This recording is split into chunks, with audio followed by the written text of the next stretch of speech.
सभी का आपके अपने YouTube चैनल गुरु ज्ञान अड्डा बाय नीरज सर पर हार्दिक स्वागत करते हैं। और आज हम देखेंगे भारत के महत्वपूर्ण उन मंदिरों के बारे में जिनका कोई ना कोई क्वेश्चन हमारे एग्जाम में बनता है। देखिए, बात एक नंबर की है। आपको पहले वाला ये दूसरा भाग लेते हैं। एक नंबर की लड़ाई जो हमारी चल रही है, सिर्फ वो एक नंबर की लड़ाई है। कुछ स्टूडेंट्स ने मुझे फ़ोन पर, व्हाट्सएप पर और नीचे इसी में कमेंट कर कर व्यक्तिगत रूप से भी बोला है कि सर एक नंबर की क्या विशेषता हो सकती है। तो मैंने उनको यही बताया कि भाई एक नंबर आपका जिस तरह से एक अपने आप में एक महत्वपूर्ण फिगर है, क्योंकि ग्रुप डी का जो अभी रिजल्ट या एनटीपीसी का जो रिजल्ट आया था उसमें मैंने देखा है, ग्रुप डी 2018 वाले की बात कर रहा हूँ, अभी तो एग्जाम हुआ नहीं है। और एनटीपीसी जो सीबीटी फर्स्ट आया था उसमें कुछ लड़कों ऐसे मिले थे, कुछ स्टूडेंट, कुछ साथी भी ऐसे मिले थे जिन्होंने एक नंबर की महिमा का बहुत अति महत्वपूर्ण वर्णन किया है कि सर एक नंबर से हम फलानी जगह से फॉर्म लगाया था, वहां से रह गए एक नंबर से। तो भाई इसीलिए मैं बार बार कह रहा हूँ कि एक नंबर की लड़ाई है, इस एक नंबर को आप कवर कर लो। और इसी कवरिंग की श्रेणी में हम सबसे पहला जो अपने इस टॉपिक का मंदिर ले रहे हैं वो ले रहे हैं महाबोधि मंदिर बोध गया से। तो इसके बारे में हम प्रमुख जो फैक्ट्स हैं उसके बारे में समझ लेंगे। देखिए, भारत का जो पहला प्रमुख मंदिर है महाबोधि मंदिर, जो कि भगवान बुद्ध को समर्पित है, स्थान है बोध गया बिहार के अंदर। वर्तमान जो बोध गया है, ठीक है, उसको गया के नाम से जानते हैं, लेकिन भगवान बुद्ध की स्थली होने के कारण उसे बोध गया कहा जाता है। बिहार के अंदर लोकेट है वर्तमान में। निर्माता और निर्माण 3री सदी में सम्राट अशोक ने इसका निर्माण करवाया था। ठीक है भाई। इससे आगे देखेंगे स्थापत्य कला। तो देखिए, नागर शैली स्थापत्य कला में ये बना हुआ है। आपका विशेष क्या है इस मंदिर से? विशेष है भगवान बुद्ध को समर्पित है। दूसरी चीज विशेष में याद रखेंगे कि इस मंदिर को पृथ्वी का नाभिक केंद्र कहा जाता है। मतलब कि जो पृथ्वी का जो नाभि केंद्र यानी कि मध्य बिंदु है वो इसी मंदिर को कहा जाता है, यानी कि इसी मंदिर से स्टार्ट होता है। ठीक है, मध्य बिंदु। मोस्ट या अन्य में अगर हम देखें इस मंदिर के बारे में, तो आज भी कई अति प्राचीन शिलालेख, अभिलेख, ताम्रलेख इस मंदिर संग्रहालय में सुरक्षित रखे हुए हैं। यानी कि इस मंदिर से संबंधित इतिहास की जितनी भी अधिक जानकारी हमें अभिलेख, आप जानते ही हैं, शिलालेख या ताम्रलेख जो इस मंदिर के निर्माण से संबंधित हैं, वो आज भी इस मंदिर के जो संग्रहालय है उसके अंदर सुरक्षित रखे गए हैं। इसके अलावा बोधिसत्व वृक्ष, ये वही बोधिसत्व वृक्ष है, पीपल का वृक्ष है, जिसके नीचे पूर्णिमा की रात को, यानी कि वैशाख पूर्णिमा की रात को भगवान बुद्ध को ज्ञान की प्राप्ति हुई थी, कैलव्य प्राप्त हुआ था। वही ये यहाँ पर आज भी जीवित अवस्था में उपस्थित है। ठीक है भाई। ज्ञान की प्राप्ति, देखो जब ज्ञान की प्राप्ति हो रही है तो ये देख लेना कि भगवान बुद्ध को ज्ञान की प्राप्ति 35 वर्ष की आयु में वैशाख पूर्णिमा की रात को निरंजना नदी के तट पर प्राप्त हुई थी। ठीक है भाई। पहला जो उपदेश था उन्होंने सारनाथ में दिया। भगवान बुद्ध से संबंधित चर्चाएं हैं, तो कुछ इंपॉर्टेंट पॉइंट्स या बिंदुओं पर आपको मैं बता देता हूं, चर्चा कर लेते हैं फटाफट से। भगवान बुद्ध यानी कि सिद्धार्थ ने ही, भगवान सिद्धार्थ जो बाद में बुद्ध कहलाए, ठीक है, ज्ञान प्राप्ति के बाद में उन्होंने बौद्ध धर्म की स्थापना की। ठीक है भाई। भगवान गौतम बुद्ध का बचपन का नाम सिद्धार्थ था, लेकिन सिद्धार्थ थे वो भगवान बुद्ध कब कहलाए? ज्ञान प्राप्ति के बाद में बुद्ध जो सिद्धार्थ थे वो बुद्ध कहलाए थे। ठीक है भाई। इनका जन्म हुआ था 563 ईसा पूर्व में। कहाँ हुआ था भाई? लुम्बिनी वन में हुआ था, जो कपिल वस्तु राज्य था उसके अंतर्गत आता था। ठीक है। तो कपिल वस्तु भी याद रखना, लुम्बिनी वन, दोनों याद रखना है। पिता का नाम था शुद्धोधन और माया देवी इनकी माता का नाम था। भाई इनके जन्म के 7 दिन बाद इनकी माता गुजर गई थी। ठीक है। तो इनका जो बचपन में लालन पालन किया था वो इनकी मौसी या इनकी उपमाता हम बोल सकते हैं, उपमाता थी महाप्रजापति, इन्होंने किया था। लेकिन बहुत सी जगह महाप्रजापति गौतमी भी मिलता है। तो भगवान बुद्ध की, ये गौतम बुद्ध थे, उनकी ये मतलब लालन पालन करने वाली थी, इसलिए इनके पीछे गौतमी जुड़ गया है। ठीक है, लेकिन जो प्रॉपर नाम था वो था महाप्रजापति। महाप्रजापति गौतमी इनकी उपमाता का नाम था, पत्नी का नाम यशोधरा, पुत्र का नाम था राहुल। इनके परम शिष्य का नाम याद रखना भाई, इनके एक परम शिष्य थे जिनका नाम था आनंद। क्या नाम था? आनंद उनका नाम था, ये आप याद रखना, यहां मैं लिख देता हूं आपके लिए, याद रखना आनंद। ठीक है, और इनके जो फर्स्ट गुरु थे वो थे आलार कालम, जिन्होंने इनको सांख्य दर्शन के क्षेत्र में शिक्षा दी थी। 483 ईस्वी पूर्व में इनकी मृत्यु हुई थी, कुशीनारा के अंदर इनकी मृत्यु हुई थी। तो ये आपको याद रखना है, ये सब फैक्ट्स आपको भगवान बुद्ध से याद रखना है। बाकी मंदिर की बात इंपॉर्टेंट थी, ये एक्स्ट्रा फैक्ट्स जो मैंने आपको कनेक्ट करवा दिए। भगवान बुद्ध के ऊपर एक इंपॉर्टेंट श्रृंखला लेके आएंगे 10 या 15 मिनट की, 2-3 बार देखोगे, पूरे छोटे छोटे जो प्रश्न बनते हैं ग्रुप डी के, रेलवे के या और छोटे एग्जामों के, जो 1 नंबर के बनते हैं, लेकिन पढ़ते हैं याद नहीं होते, या याद होते हैं लेकिन हावड़ तावड़ में भूल जाते हैं, वो ऐसी गलतियों वाले जो क्वेश्चन है उनको लेके आएंगे, बहुत जल्दी वो श्रृंखला लेके आएंगे। दूसरे मंदिर को देख लेते हैं। दूसरा मंदिर डॉक्टर राजेंद्र, दोस्तों सोमनाथ मंदिर है, इसके बारे में चर्चा करेंगे। तो देखिए, ये आपके परोवल नामक एक स्थान है जो आपके सोमनाथ गुजरात के अंदर स्थित है, वहां पर ये मंदिर स्थापित है। और इस मंदिर के बारे में मैं आपको बता देता हूँ कि भाई इसका निर्माण तो ईसा पूर्व पहले हो चुका था। ठीक है, इस मंदिर का निर्माण ईसा के जन्म से पहले हो चुका था, लेकिन इसके साक्ष्य अभी तक प्राप्त, जो एग्जैक्ट जो प्रमाण है वो अभी तक प्राप्त नहीं हुए हैं। लेकिन इसके पुनर्निर्माण की बात हमें पता लगती है कि भाई 7वीं शताब्दी में इसका पुनर्निर्माण कराया गया था। देखिए, क्योंकि ये मंदिर है ना भाई, सोमनाथ का मंदिर, ये भारत के इतिहास के अंदर बहुत इंपॉर्टेंट मंदिर, सबसे धनाढ्य मंदिरों में इसकी गिनती होती थी उस समय। तो इस मंदिर ने बहुत भारी आक्रमणों को झेला है, और जब जब भारी आक्रमण इस पर हुए हैं तो आक्रमण के साथ इसको खंडित भी किया गया है। तो अब इसके कई बार पुनर्निर्माण इसका हो चुका है। तो इसलिए जो एग्जैक्ट है वो आपका 7वीं शताब्दी है, लेकिन उसके बाद में जो पुनर्निर्माण हुआ था वो हुआ था आपका जो 1950 में सरदार पटेल के प्रयासों के द्वारा, जो सौराष्ट्र के उस समय तत्कालीन राजा थे दिग्विजय सिंह, उनके द्वारा इसका निर्माण कराया गया था। बात देख लेते हैं, स्थान परोवल सोमनाथ गुजरात के अंदर है। निर्माण और निर्माता, तो देखिए इसके जो निर्माता थे वो बल्लवी के मैत्रक राजाओं के द्वारा, मतलब किसी एक राजा ने नहीं कराया, बल्कि बल्लवी वंश के जो मैत्रक राजा थे उन्होंने इसका निर्माण कराया है अलग अलग चरणों में। 7वीं शताब्दी में इसका निर्माण बताया जाता है। स्वतंत्रता के बाद पुनर्निर्माण इसका 1950 में हुआ था, जो अभी मैं आपको बता चुका हूं। देश को समर्पित 1951 में ये हुआ था, और जो तत्कालीन जो हमारे राष्ट्रपति थे डॉक्टर राजेंद्र प्रसाद, उनके द्वारा इसको देश को समर्पित किया गया। विशेष में देख लेंगे कि विशेष में क्या चीज है। तो देखिए, सबसे ज्यादा विदेशी आक्रमण झेलने वाला भारत का एकमात्र मंदिर आपका यही है। इसके अलावा महमूद गजनी के द्वारा इस मंदिर पर 17 बार आक्रमण किया गया, यानी कि 17 टाइम इस पर आक्रमण किया गया। इस मंदिर ट्रस्ट के अध्यक्ष भारत के प्रधानमंत्री रहते हैं।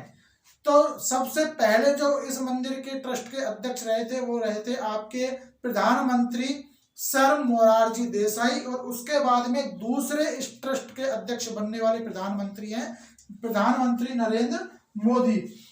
ये आपको याद रखना है, भारत में स्थित 12 ज्योतिर्लिंगों में से एक ज्योतिर्लिंग जो है वो यही है, यानी कि ये जो आपका सोमनाथ मंदिर है, इसको भारत के प्रमुख हिंदुओं के 12 ज्योतिर्लिंगों में से एक इसको माना जाता है। स्थापत्य कला की बात कर ले तो देखिए भाई, ये नागर गुर्जर प्रतिहार शैली में बना हुआ है, मतलब कि नागर स्थापत्य कला है, और नागर के अंदर भी कई तरह की जो राजवंशों की स्थापत्य कला शैली मिलती है।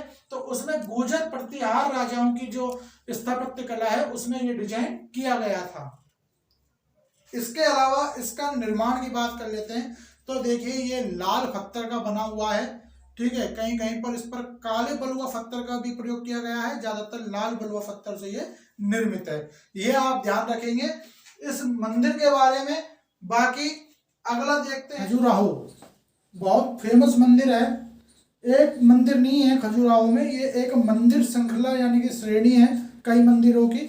और ये हिंदू और जैन मंदिर जो हैं उनको मिलाकर ये पूरा खजुराहो के मंदिर इसको बोला जाता है। इसकी बात कर लेते हैं। स्थान है खजुराहो नामक जो जिला है वहाँ पर, मध्य प्रदेश राज्य के अंदर है वर्तमान में। निर्माण इसका अगर आपसे पूछे कि भाई कौन सी सदी में हुआ, तो 10 व 11वीं सदी में, 2 सदियों में इसका निर्माण हुआ है।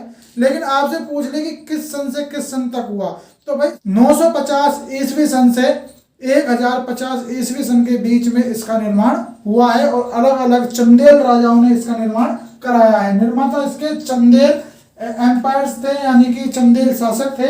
इसके बारे में स्थापत्य कला की बात कर लेते हैं। नागर स्थापत्य कला शैली में ये बने हुए हैं। कौन सी में भाई? नागर स्थापत्य कला शैली में। और ज्यादातर लाल बलुआ पत्थर का इसमें प्रयोग किया गया है, यानी कि इससे ये बने हैं। विशेष में देख लेंगे हिंदू व जैन मंदिरों का एक समूह है ये, कई छोटे बड़े मंदिरों को मिलाकर यानी लगभग 80 मंदिरों को मिलाकर ये मंदिर समूह बना हुआ है। इसकी खोज ब्रिटिश इंजीनियर टी.एस. बर्ट के द्वारा की गई थी, यानी कि इस मंदिर की जो खोज थी वो पहली बार टी.एस. बर्ट जो ब्रिटिश इंजीनियर थे उनके द्वारा की गई थी। नोट या अन्य में आप ये याद रखेंगे कि जो इस मंदिर की ज्यादातर मूर्तियां, यानी कि ज्यादातर का अगर मैं बोलूं 90% से भी अधिक मूर्तियां कामसूत्र विषय पर आधारित हैं। किस पर? कामसूत्र विषय पर आधारित है। प्रमुख मंदिरों की बात कर लेते हैं। कंदारिया महादेव का जो मंदिर है इस पूरी मंदिर श्रृंखला में सबसे फेमस मंदिर है। उसके बाद में वराह मंदिर, लक्ष्मण मंदिर, जगदम्बा मंदिर, सूर्य मंदिर, ये इसके प्रमुख मंदिर हैं। और कुछ जैन मंदिर, ठीक है, कुछ जैन मंदिर भी इनमें शामिल हैं। यूनेस्को में 1986 में ये विश्व विरासत में शामिल हो गया था। तो ये आपको फैक्ट याद रखने हैं खजुराहो मंदिर से।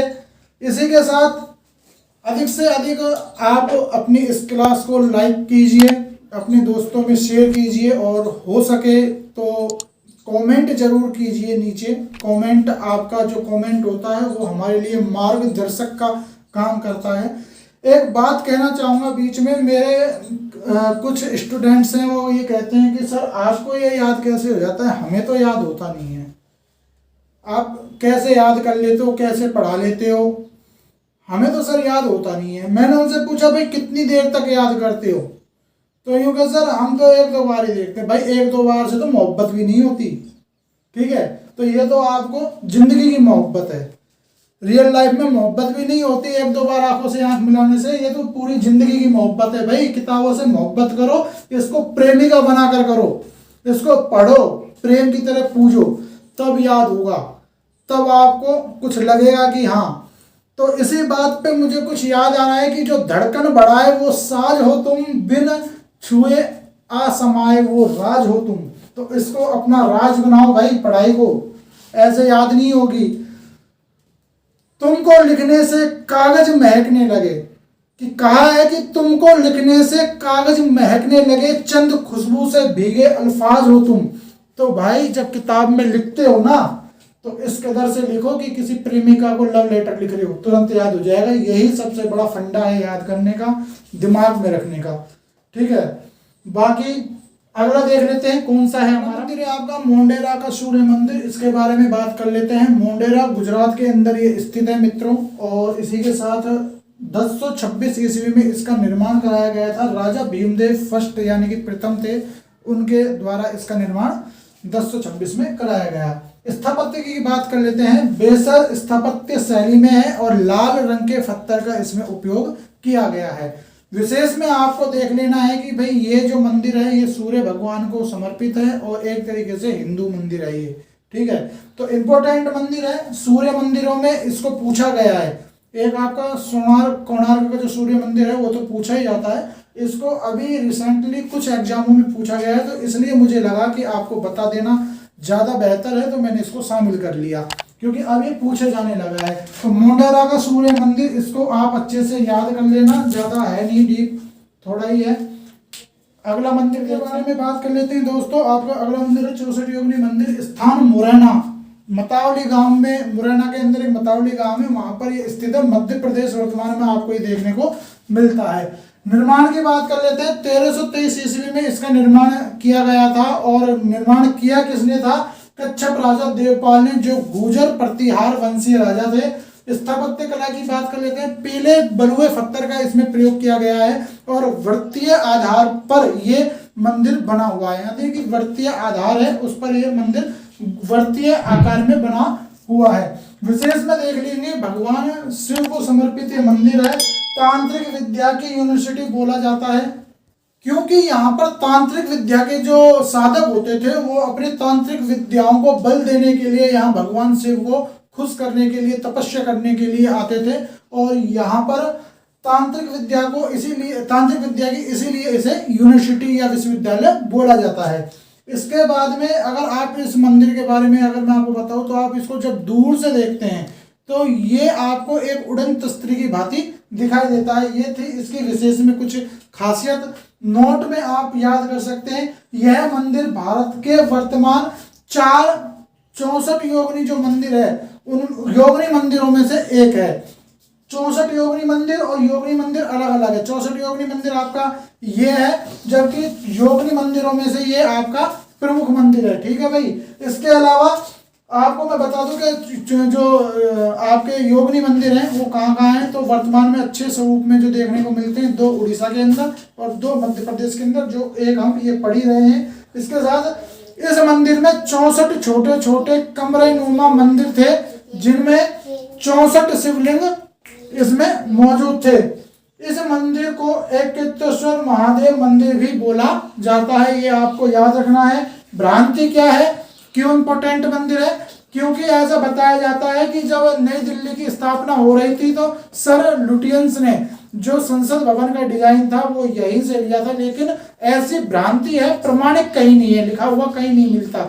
इसके अलावा एक चीज याद रखना कि इस मंदिर में से जितने भी जो ज्यादातर जो शिवलिंग है या शिव मूर्तियां हैं वो अधिकतर चोरी हो चुकी है, लेकिन जो बची हुई है वो दिल्ली के राजकीय संग्रहालय के अंदर सुरक्षित रखी गई हैं।